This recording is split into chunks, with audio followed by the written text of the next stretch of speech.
One of the most intriguing games that I've been waiting for years for is finally going to be dropping on January 19th, and that is Palworld, the spiritual successor to Pokemon. And there's a lot of unique mechanics that are going to be available to this game that make your playing experience very tailored to how you want to play it. And we're going to break down every component of that, as well as talk about what path we may take.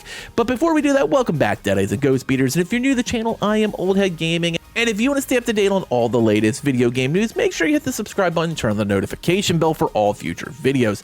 Now, here's a quick trailer. This is basically when they announced it was coming to the Gamepass ecosystem and not only going to be exclusively to Steam like we've thought for years, and gives you a little bit of an idea of what to expect.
Now, as you can see, Palworld had a lot crammed into that 1 minute video. Of course, at the very end, you saw like basically your gym leaders. Like if you're a Pokemon player, you're familiar with those type of bosses. So the thing that's unique about Palworld is it almost feels like someone was a huge, gigantic Pokemon fan and said, what if we made Pokemon for adults and took it from just being a straight collection type of system to a unique ecosystem that you have real-time strategy control over. Obviously, monster collecting is a part of it. It's very clear you're out there catching different pals, and there's 100 pals to start. So that is what you're going to be working with. Some are bigger, some are smaller. You can breed them as well. And you can also work on their genetics. So it's probably going to be stat related. So genetics and breeding is part of it, just like if you went to the Pokemon breeding center. And that is where it seems to kind of come to an end, because it then becomes a survival game. So as you saw, you had your own meter as well as your pal's meter for health. As you're shooting at other pals, trying to defeat them or take them down for experience or capture them to add them to your crew, you have that survival component. Like you could literally be out exploring in the mountains and be like, I'm freezing to death, I'm gonna eat my pal. Like that's a choice you can make.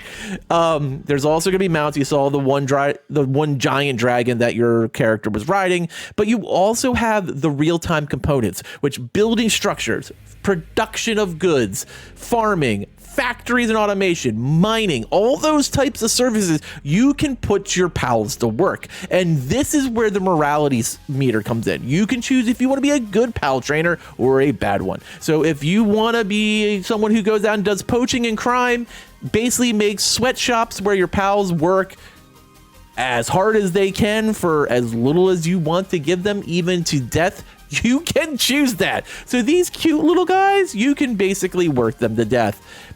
But that's okay, because you can just breed more, right? Or catch more.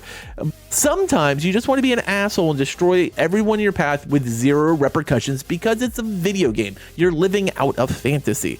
But sometimes you like to play things as I'm the White Knight. And the great thing is it is completely multiplayer, and you can group up with 4 people. 32 people can be on that server at a time is what it sounds like, or 32 people can be playing together. They haven't really explained how all that works, whether it's groups of 4 up to 32, but there's a lot of stuff that Pocket Pair, the developer, has coming post-launch. First of all, we have 100 mods. I'm already catching myself. We have 100 pals. They are not Pokemon, sorry. This is a completely different game. We have 100 mods at launch. They said more are coming. Raids are coming. We're also going to be adding PvP for those of you who want to fight other Palmon trainers. Whatever we're going to call these. Pal trainers? Palworld trainers? I don't know. however you want to phrase it, you're going to have a lot of post-launch stuff coming. Now, this game was originally only supposed to be on Steam, and that's all we've ever heard for years. But of course, through the trailer you just saw, the entire Xbox ecosystem is being brought in. That is Xbox Windows, that is Series X and S and One. This is actually coming to previous generation, which was a complete surprise to me. So let me know. All right, first of all, are you going to be playing Palworld? Are you going to check it out when it drops next Friday, January 19th? And if you are you going to be a good guy? Are you going to be a bad guy? Are you going to see what's going to happen? Are you looking to play with me? Because we will be live streaming it on launch day. I want to hear all your thoughts on what you've seen, what you've heard, and what you're thinking about Palworld. As always, thanks for watching, and later, mates.